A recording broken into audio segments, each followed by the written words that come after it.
আরামবাগ ব্লকের তিরোল অঞ্চলের বিজেপির মণ্ডল সভাপতি সাহেব ক্ষেত্রপাল বেশ কয়েকটি পরিবার নিয়ে তৃণমূল কংগ্রেসে যোগদান করলেন।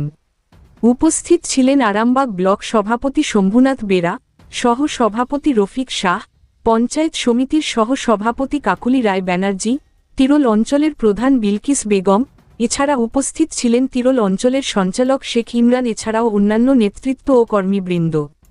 চলুন ঘটনাটি বিস্তারিতভাবে দেখে নেওয়া যাক। বাংলার আওয়াজ আরামবাগের পর তিনি ব্যাখ্যা করলেন যে বিজেপি শুধু ভাওতা দিয়ে যাচ্ছে, হিন্দু মুসলমানের রাজনীতি করে যাচ্ছে।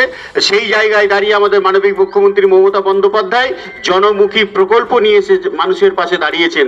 তাই মমতা বন্দ্যোপাধ্যায়ের উপর ওনারা আস্থাশীল হয়ে ওনার পরিবারের এবং কয়েকটি পরিবার তৃণমূল কংগ্রেসে যোগদান করলেন।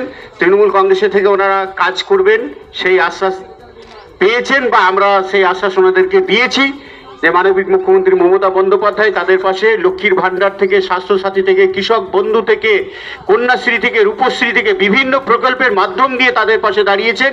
কিন্তু তারা যে বিজেপি করছিলেন, বিজেপি কিন্তু তাদের পাশে কোনো রকমভাবে দাঁড়ায়নি, তারা শুধুমাত্র ভাওতা দিয়ে গেছেন। তাই তারা দিদিকে ভালোবেসে আজকে তৃণমূল কংগ্রেসে জয়েন করলেন। এর জন্য বিজেপি পরিবার থেকে যারা এসেছেন তাদেরকে তৃণমূল কংগ্রেসের তরফ থেকে অসংখ্য ধন্যবাদ জানাই, শুভকামনা জানাই। নমস্কার। আমি দীর্ঘদিন বিজেপি করতাম, তো অনেকই দায়িত্ব সামলেছি।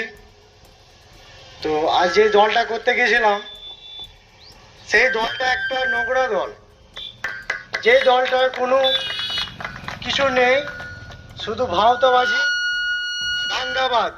যে দলটি হিন্দু মুসলিম নিয়ে দাঙ্গাবাজ সৃষ্টি করে, সেই দলটি আমি করতে গেছিলাম।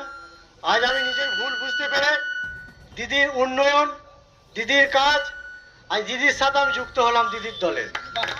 জয় বাংলা, জয় বাংলা। তৃণমূল কংগ্রেস জিন্দাবাদ,